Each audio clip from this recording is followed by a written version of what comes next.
My name is Monica Hayes. I am 35 years old. And on a Wednesday evening in November, I came home to a house that had been emptied of everything that made it a life. I noticed it before I was fully through the door. The particular quality of silence in a home that has been carefully cleared is different from ordinary quiet.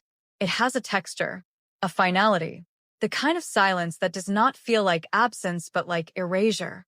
I stood in the hallway for a moment before I understood what I was looking at. Lily's shoes were gone from the rack by the door. All of them, the pink sneakers she wore every day, and the rain boots with the frogs on them, and the little dress shoes she complained about every time she had to wear them to church. The hooks above the rack were empty too. Her backpack, her jacket, my husband David's coat.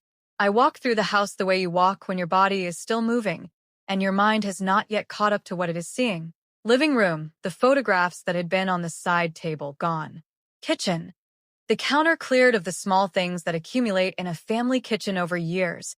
The magnets on the refrigerator, the drawings Lily had made that I had stuck there with painter's tape because she was proud of them and I wanted her to see them every morning. All of it gone. Lily's room, her bed still there, but the stuffed animals gone, the small bookshelf empty, the drawings she had taped to the wall above her desk taken down in a way that left the tape still there, little white squares on the paint like the outline of something that used to be. I sat down on the floor of my daughter's empty room. I did not move for a long time. I called David's phone. It rang 4 times and went to voicemail. I called again. Voicemail. I texted. Nothing. I called his mother's number. It rang and disconnected. I drove to the police station at 9 o'clock that night. The officer who took my report was not unkind. He listened carefully and wrote things down and asked appropriate questions. And then he looked at me with an expression that was meant to be reassuring and said something that I would hear in my head for the next 3 days every time I tried to sleep. Sometimes people just leave, he said. I came home to an empty house and sat in the dark and waited. 1 day, 2 days, 3. On the 3rd night, at 11:47 in the evening, my phone rang. It was the police. The officer's voice was different this time. Quiet. Careful. The voice of someone who has something to say and is deciding, word by word, how to say it. "Mrs. Hayes," he said, "we need you to come in. There's something you need to see." I was in my car before he finished the sentence. And when I walked into that room and saw what they had found, my legs gave out beneath me. Nothing about that empty house was what I thought it was. But before I tell you what actually happened, please like and subscribe to the channel and tell me in the comments where you are watching from. Now, let's begin. David and I had been married for 8 years. We met when I was 26 and he was 28 through a church group in Columbus, Ohio, that a mutual friend had dragged us both to on the same Sunday for different reasons. He was quiet and steady, and had a way of listening that made you feel that what you said was genuinely being received rather than simply waited out. I fell in love with him slowly, and then completely. We married 2 years later. Lily was born when I was 29. She came into the world with her father's serious eyes and my stubborn chin, and a laugh that could fill a room before she was old enough to understand why that was remarkable. We were a normal family in all the ways that matter. We had ordinary arguments and ordinary joys. We had a routine. David worked in logistics management. I worked 3 days a week as a medical billing coordinator and managed the rest of our life around Lily's school schedule. We had a house in a quiet neighborhood in Columbus with a maple tree in the backyard that Lily called hers because she had watched it from her window since she was a baby. I did not know, going into that Wednesday, that anything was wrong. That is the thing I have had to sit with most carefully since. Not guilt.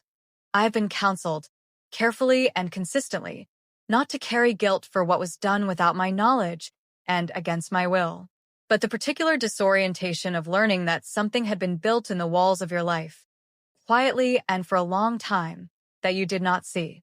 I need to tell you about David's mother, Patricia. Patricia Hayes was a woman who had spent 30 years being the most important person in her son's life and who had never fully adjusted to the reality that this was no longer the case. She was not evil. I want to be precise about this because the story is complicated and imprecision would be unfair. She was a woman who loved her son with a consuming and controlling intensity that she experienced as devotion and that expressed itself. Over the years of my marriage to David, as a sustained and creative campaign to position herself between us. The methods were familiar to anyone who has navigated a difficult in-law relationship. The comparisons, the pointed comments, the version of events in which everything that went wrong in David's life was connected, by some chain of reasoning, to me. The calls that came more frequently when David and I were going through any stress, the advice that she offered to David privately and that I would hear about later, filtered through his telling, slightly changed in the filtering. I had managed it, not perfectly, but with the sustained patience of a woman who loved her husband and understood that his mother was part of the life she had chosen.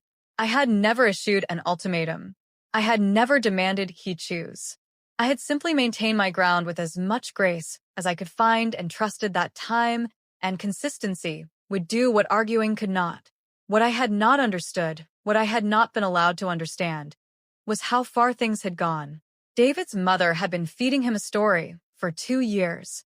This is what the police showed me when I walked into that room at midnight on the third night, my legs giving out as I reached the table where the folder was laid open. The Columbus PD's Family Crimes Unit had located David and Lily at Patricia's property in rural Kentucky, a farmhouse she owned that I had visited twice in 8 years and that David had never mentioned as a destination. A welfare check had been triggered by a neighbor who noticed a child matching Lily's description and who, bless her, had thought to call it in. David and Lily were safe. That was the first thing the detective told me before she showed me anything. She said it clearly and directly, looking me in the eye, and I felt something release in my chest that I had been holding for 72 hours so tightly that releasing it made my legs stop working. They were safe. Lily was safe. I sat down. The detective gave me a moment. Then she opened the folder. What Patricia had built over 2 years was a case. Not a legal case, not at first. A private one. A dossier, assembled with the careful attention of a woman who had decided on a conclusion and worked backward from it. Printed emails, selectively excerpted, and sometimes partially fabricated. Photographs taken out of context. A letter from a doctor, later determined to be falsified, that purported to document concerns about my fitness as a parent. Communications between Patricia and David, going back 26 months, in which she had been methodically and patiently constructing a portrait of me as unstable, neglectful, and dangerous to Lily. She had been building it for 2 years. David had been receiving it for 2 years. And David, who loved his daughter with the entirety of his heart and who had been told, by his mother, by the falsified letter, by the dossier that Patricia had assembled with the dedication of someone who believed every word of it, had eventually believed it. He had not left because he had stopped loving me. He had left because he had been convinced, by the person he trusted most after me, that leaving was the only way to protect our daughter. The detective showed me the last communication between David and Patricia. Sent the morning of the day I came home to an empty house. Patricia's message to her son, the concluding argument of a 2-year campaign. Do it today. While she's at work, I'll have everything ready for us here. I looked at that sentence for a long time. Then I looked up at the detective. Where is David now? I asked. He's here, she said. He came involuntarily when we made contact at the property. He's been in another room for the last hour. She paused.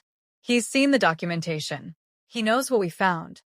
I will not reconstruct the conversation between David and me in full. Some things belong only to the people who lived them, and that conversation is one of them. What I will tell you is that he was sitting at a table in a small room and that he looked like a man who has just had a building fall on him from the inside. Not the collapse of guilt, something worse than that. The collapse of a person who understands, all at once, that they have been the instrument of someone else's cruelty against the person they love. He could not look at me when I walked in. I sat down across from him. I did not speak for a moment. The silence between us was the most complicated silence I have ever sat in. Two people who had built 8 years together in a room, with the wreckage of a lie that neither of us had made spread out around us. He said, I believed her. I said, I know. He said, she showed me things. She had documents. I thought he stopped. Started again. Lily is my whole life. If someone told you she was in danger, you would. I know, I said again. And I did know. That was the part that was most complicated to hold, that the vehicle of what had been done to me was my husband's love for our daughter. That Patricia had found the one thing she could press on that would move him completely.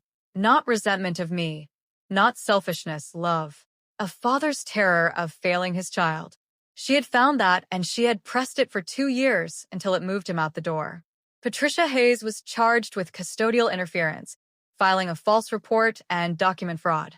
The falsified medical letter was central to those charges.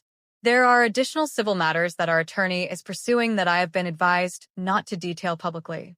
David and I are in counseling, both individually and together.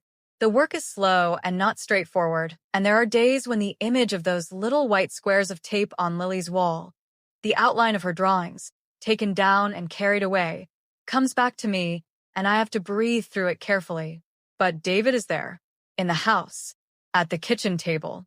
His coat is back on the hook by the door. Lily's drawings are back on the refrigerator. Lily herself has, at 7 years old, the resilience of someone who is born with it and has had the good fortune to be loved consistently enough that it has held. She sleeps in her own room under her own roof. She calls the maple tree in the backyard hers.